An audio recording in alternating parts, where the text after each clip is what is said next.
Elon posted the following message. Please post a bit more positive, beautiful, and informative content on the platform. This was less than 48 hours after he had posted a message in which he told anyone who disagreed with him on H-1B visas to F yourself in the face. Woo! Woo! Not just F you, but F yourself in the face. I don't even know how to do that.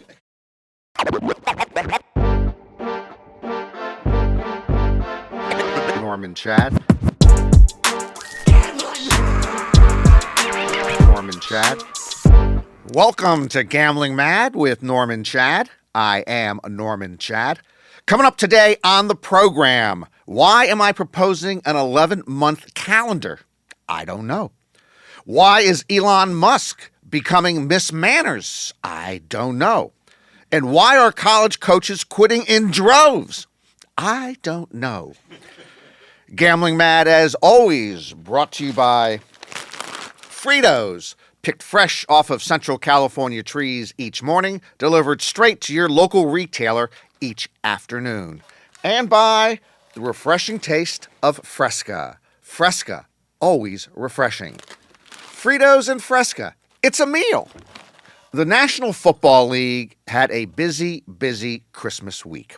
On Sunday, there was the usual load of NFL games. On Monday, the usual Monday Night Football game.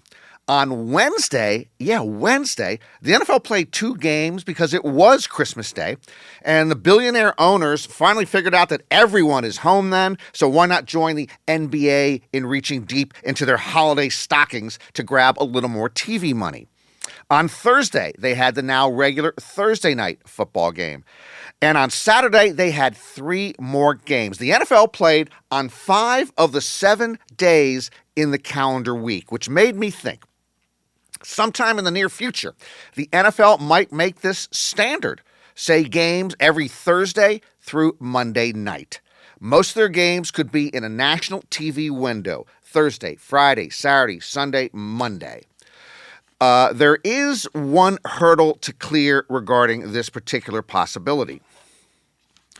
The Sports Broadcasting Act of 1961 states that the NFL cannot play on Friday night or Saturday from the second weekend of September till after the second weekend in December to protect high school and college football. Isn't that quaint? I'm not really sure about the legality of this law. I know that doesn't really make sense, questioning the legality of a law, but just ignore that. I can assure you that the NFL could get it changed. Just flash some cash in front of some congressmen, and it's a done deal. My goodness, the NFL is pretty much the 4th branch of government anyway. And hey, if they guaranteed Trump a franchise the moment he steps out of the White House, and he's always wanted to own an NFL team, Trump would issue an executive order on his first day in office, allowing the league to play on any day of the week. It's coming, my friends. Thursday night football, Friday night football, Saturday afternoon and Saturday night football, Sunday afternoon and Sunday night football, and Monday night football. Am I making America great again, or what? The other day on X, who doesn't love X? I jokingly proposed an 8-day week starting this year, designating the 8th day as the one the NFL can never play on. But now I am going to seriously propose a change that will improve the quality of all of our lives immediately. A new calendar. 8 days a week. 32 days a month. 11 months a year. I am in a dizzy thinking about this. Okay, first of all, one of the frustrating things right now is that each month has a different number of days. So if you're trying to think of a date a month or 2 ahead of time, you're never quite sure what day of the week it is. This eliminates that. Each day of every month is the same day of the week. We're going to add an 8th day. We're going to add an 8th day. Monday, Tuesday, Wednesday, Thursday, Friday, Binks Day, Saturday, Sunday. All right? Second of all, everyone loves a 3-day weekend. This creates a 3-day weekend every weekend. Oh, mama. My great great, great, great, great, great, great, great, great Uncle Stanislav would have fallen off the Mayflower if he had heard about 3-day weekends. Monday, Tuesdays, Wednesdays, Thursdays, Fridays, that's the weekdays. Binks Day, Saturday, Sunday, there's your weekend. Third, we're adding an extra day to each week, so something's got to give month-wise.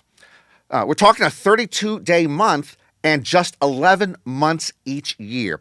Gotta lose a month. February. Nobody likes February. It's cold and rainy. February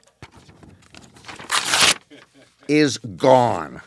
Now, I am sensitive to minorities. I realize February is Black History Month. We'll just move it to March. Bang. If you're black, you pick up 4 extra days to celebrate all the freedoms America has given you since the Emancipation Proclamation in 1863. Okay, let's review. 8 days a week, adding Binks Day and a 3-day weekend. 32 days a month, 11 months a year. Now, some of you Stanford and Duke grads are saying, hey, you dumb terp, 32 days and 11 months only adds up to 352 days. You're short. What? I didn't think of that, you huckadoodles? Okay. Your 352 days ends with New Year's Eve on December 32nd. You like the sound of December 32nd? Then, before we get to January 1st, we would have a 13-day Festivus. I would actually call it Jouissance. Woo! Which means pleasure, delights, ecstasy. A year-end celebration which married couples will be encouraged to procreate to keep this great earth on track. As for same-sex couples who cannot reproduce, well, you can just cheer us on. Anyway, all of this can start as soon as 2026. I cannot wait. Time for our NFL picks, which keep rolling along. Last week we were 2-3. Actually, that was 2 weeks ago. We took last week off. Somebody didn't pay the bills. We had a little blackout, so we could not pick games. And we continue on our slow pace to losing less than anybody else out there, 36, 32, and 2 for the season. All right, Commanders at Cowboys. The Commanders were upset by the Cowboys just 6 weeks ago. They say revenge is a dish best served cold, but I've never believed that. Would you want to eat porterhouse steak cold? Hell no! You get revenge while you are hot about it. That's why I keyed my first wife's divorce lawyer's car just 2 days after our divorce hearing. Anyway, Jaden Daniels is going to run circles around the Cowboys, who have lost games this season by 44-19, 47-9, 34-6, 34-10, and 41-7. I'm taking the Commanders -3.5. Bills at Patriots. This is the Patriots' Super Bowl. The team that used to win Super Bowls every 15 minutes now has the worst record in the NFL. If the Patriots win, they will be arguably the best 4-13 team in football. If they lose, they will wrap up the number 1 pick in the NFL draft. The Patriots are so bad, I believe that they will try to lose, but somehow win. The Bills normally would be about a 36-point favorite here, but this contest has no bearing on their playoff position, and Buffalo's players, I am told, might play the game helmetless. It's a small number, but I'm going to take the Patriots +3.5. Jets at Eagles. Will the Eagles play Saquon Barkley in an attempt to get him the NFL single-season rushing record? I wouldn't. Then again, I told Forrest Gump to stop running, and he never got hurt. The Jets are so bad, they'll be interviewing coaches for next season during the opening kickoff. The biggest drama in this game is whether Aaron Rodgers will even show up. If he does, the NFL is planning a special halftime promotion in which they will televise Rodgers getting vaccinated for COVID and brain fog. Anywho, the Eagles' backups could beat these Jets playing barefoot. I will take the Eagles, giving 3.5 points. Colander game of the week. Saints at Buccaneers. Rookie Spencer Rattler. That's right, Spencer Rattler is the Saints quarterback. I think I saw him working at Jiffy Lube last month. He is the 47th ranked quarterback in the NFL at the moment, and folks, there are only 32 starting quarterbacks in the league. He's completing 55% of his passes this season, which is a good number if you are an NBA player. He is 0-5 as a starter this season. He's thrown 3 touchdown passes, and he's been sacked 20 times. His passer rating is 67.0, which coincidentally is the current temperature in New Orleans. Again, his name is Spencer Rattler. He plays for the Saints. I like the other team here. Buccaneers giving 14 points. That is the calendar game of the week. Seahawks at Rams. The 13 letters of 11 plus 2 when rearranged spells 12 plus 1. Huh? Go ahead. If you're not driving right now, try it yourself. What does this have to do with this game? Absolutely nothing. But this game also means absolutely nothing. I like the Rams scrubs to beat the Seahawks scrubs for a 6th straight win for LA. I'm taking the Rams plus 3. It's time for Trump Tittle Tattle. All the latest news from your favorite failed casino owner and convicted felon. Cue the music.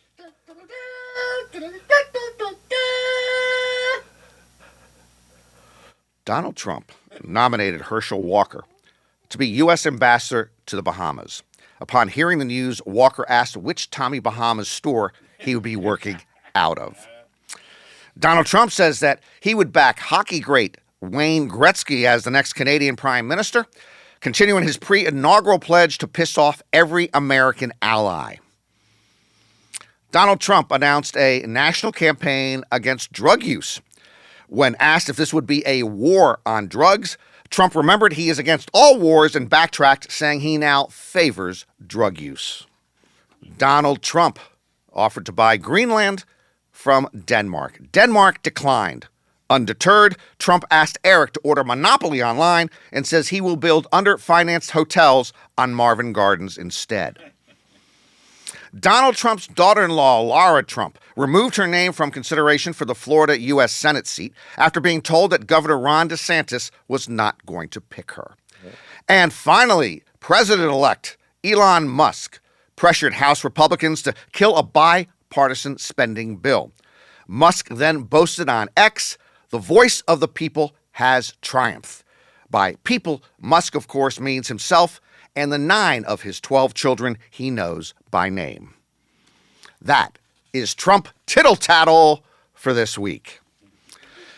Talk around town, and I mean whatever town you might be in, continues about the possibility that Canada could become our 51st state. 51's an odd number, though, and I've got a better idea. Let me explain it to you over at our world map. If we take Canada, we are doubling our nation land-wise. For what? More cold weather. And nobody wants 51 states. There's no more room on the American flag for another star.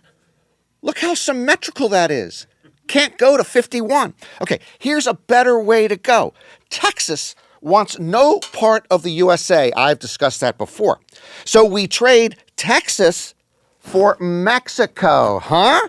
This solves everything. No one in Mexico will want to cross the border anymore into Texas because they're now part of the United States of America, huh? We get a new 50th state and Mexico, which, by the way, automatically increases the quality of the U.S. national soccer team by 25%, and Taco Tuesday becomes tacos 8 days a week. Back to the desk. My Just Say No to Starbucks boycott continues to pick up steam. Just Say No to Starbucks, Part 1. Starbucks workers are going on strike in many large cities across the nation. Hundreds of stores are affected. The baristas are claiming unfair labor practices. Now, if I worked at Starbucks, and I'm just talking hypothetically here because a court order couldn't make me walk into a Starbucks, I would demand 1, more coffee breaks, ironically. 2, coffee from outside of Starbucks to drink on coffee breaks. And 3, they stop serving peppermint mocha and gingerbread latte because that ain't coffee, and I don't even like saying the words peppermint mocha and gingerbread latte. Just Say No to Starbucks, Part 2. China has nearly 8,000 Starbucks locations, second in the world to the United States. And frankly, I cannot understand this. If you live in China, why would you choose an iced hazelnut oat milk shaken espresso over a Chinese green tea? That's like choosing a Dave's double cheeseburger over General Tso's chicken. Well, the Chinese are finally wising up. In the most recent financial quarter, Starbucks there are reporting a 14% drop in sales. Hey, I've got an idea to revive business. They should give a fortune cookie with every peppermint mocha. I seldom do this, but I'm going to advise parents to please have their children leave the room right now because of the sensitive nature of this next item. In Hampshire, England, the Reverend Paul Chamberlain was invited to speak at the Lyon-le-Solent school just before Christmas. He was conducting a religious education class for 10 and 11-year-olds. According to the Guardian newspaper, first he discussed the birth of Jesus, but then he told the kids that Santa Claus is not real and that their parents actually buy the presents and eat the biscuits left out for old Saint Nick himself. The students were visibly upset. Many of them were crying. A spokesperson for the Diocese of Portsmouth said that the Reverend Chamberlain, quote, accepted that this was an error of judgment and apologized. Now, if I may defend the good pastor for a moment. Listen, you little rascals. It's time to grow up. Let me tell those pasty youngsters a few other things, okay? There was more than one Lassie. Pringles is not a potato chip. And your 5th grade teacher is sleeping with your 4th grade teacher. Before we wrap up, I'm going to say this one time and one time only. Elon Schmeelon. Let's unmask the evil Mr. Musk. He bought Twitter and converted it to X, also known as anyone can be king for the day if you are foul-mouthed and filthy enough. He took what he calls the world's town square and he turned it into the world's largest overflowing toilet. Yet this week, Elon posted the following message. Please post a bit more positive, beautiful, and informative content on the platform. This was less than 48 hours after he had posted a message in which he told anyone who disagreed with him on H-1B visas to F yourself in the face. Woo! Woo! Not just F you, but F yourself in the face. I don't even know how to do that. Anyway, Elon curates this toxic wasteland, but then tells us to just prance through it like it's Candyland. Okay, so I'm going to take him at his word, and from this moment on, be more positive and beautiful. Elon, have a nice day, you fine, fine man. That'll do it for another edition of Gambling Mad with Norman Chad. Hope to see you next time, and remember, if you're going to roll the dice, make sure they are loaded.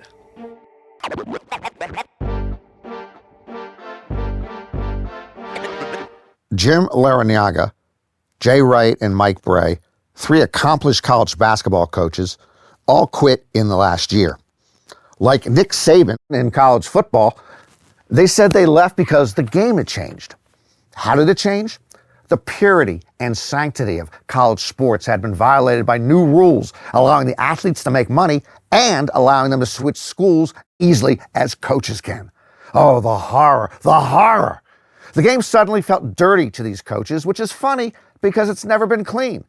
These are college coaches quitting because it no longer is college sports. To which I say,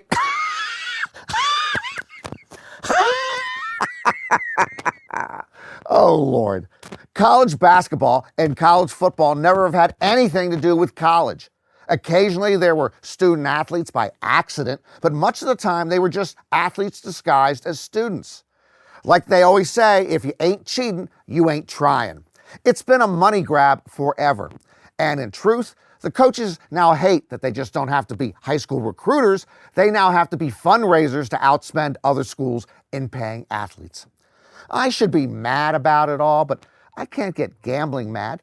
In fact, I'm just going to lie back down and dream of the days in which Joe Jock majored in biology and strolled across the campus in his letter jacket and hoped to beat State U in the big game Saturday. Oh my God. I just had a nightmare that Rudy, 5'0" was taking under the table payments. Now I'm gambling mad.